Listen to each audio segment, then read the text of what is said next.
So go ahead and introduce yourself. Hi, I'm Kevin Hell, CEO of DivX. And we're talking with Kevin about DivX's recent purchase of Main Concept, Right. Which is pioneering H.264. That's right. And how that will affect and increase your possibilities for interoperability between devices as more and more consumer devices use it as well as you're saying on the internet as well, right? That's right. Can you tell us a little bit more about uses of H.264 on the internet today and where you see that going? Sure. Well, there's several different forms of H.264 that are out there today. We're seeing folks sharing files under what's called the Matroska file format in H.264, and that's now becoming ever increasingly popular on the internet. We're also seeing Apple. Where is it popular? File sharing sites, that kind of thing. We're also seeing Apple use H.264 in a .mp4, essentially file container. So we're seeing that. We're also the broadcast community is also using it in what's called a .ts file container, transport container. But all of these different formats are different implementations of H.264. They're taking advantage of the power of H.264, but they're doing it in ways that are fairly proprietary or closed in the sense that they don't allow you to move the content seamlessly across devices.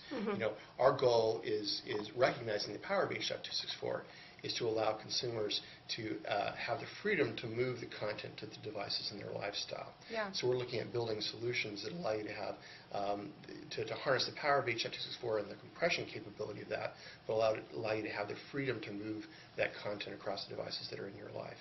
Leveraging what we've already built out there, which is a very significant footprint of devices. We have over 100 million devices that are DivX certified today.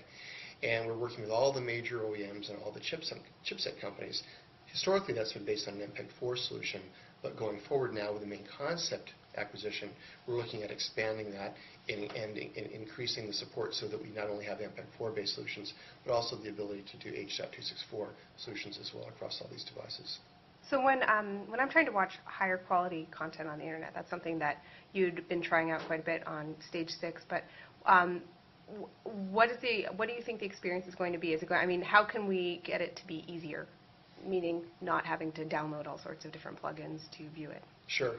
Well, the ideal experience for digital video is one where you're not in your office on a PC or in the den, but you're actually in your living room with a remote control, and you're browsing a collection of videos.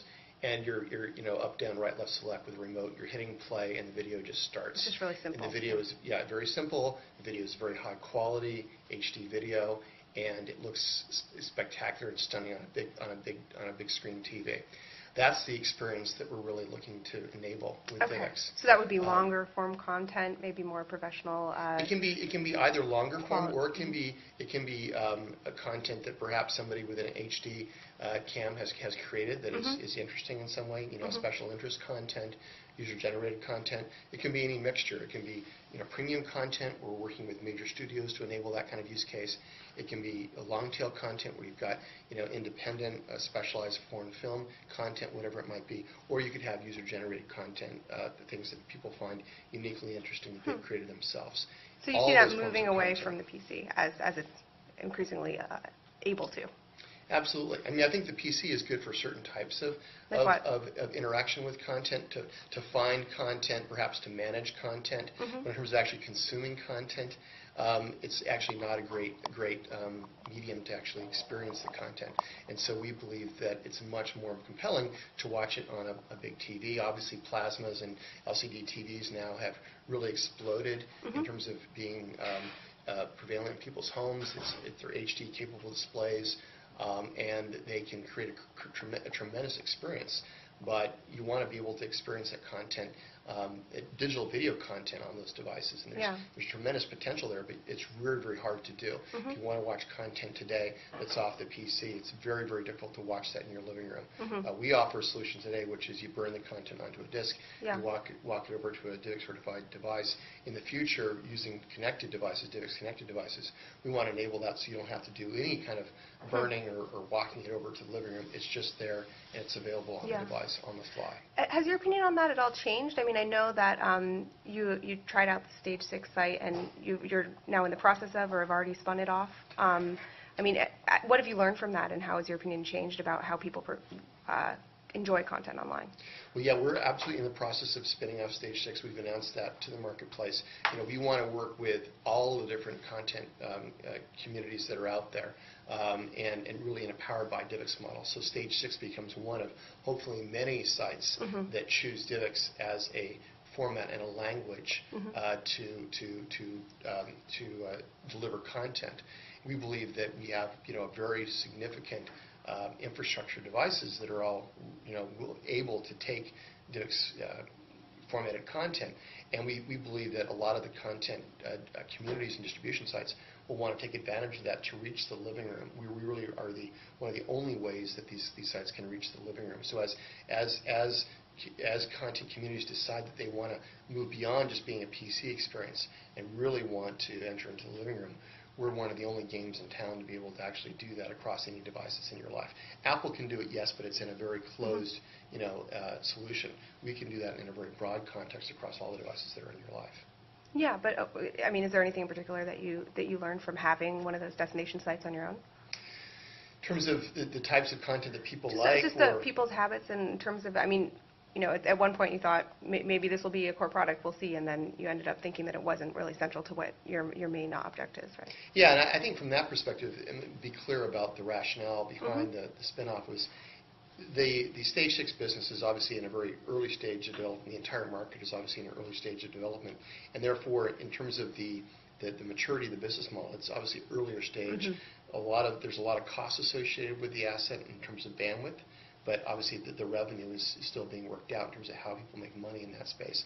So you've got a business that is a highly profitable licensing business that's an enabling platform, and then you have another business that is essentially in very early stages that requires a lot of capital in the short term. So from that perspective, it's not a clean match between the two ultimately. Yeah.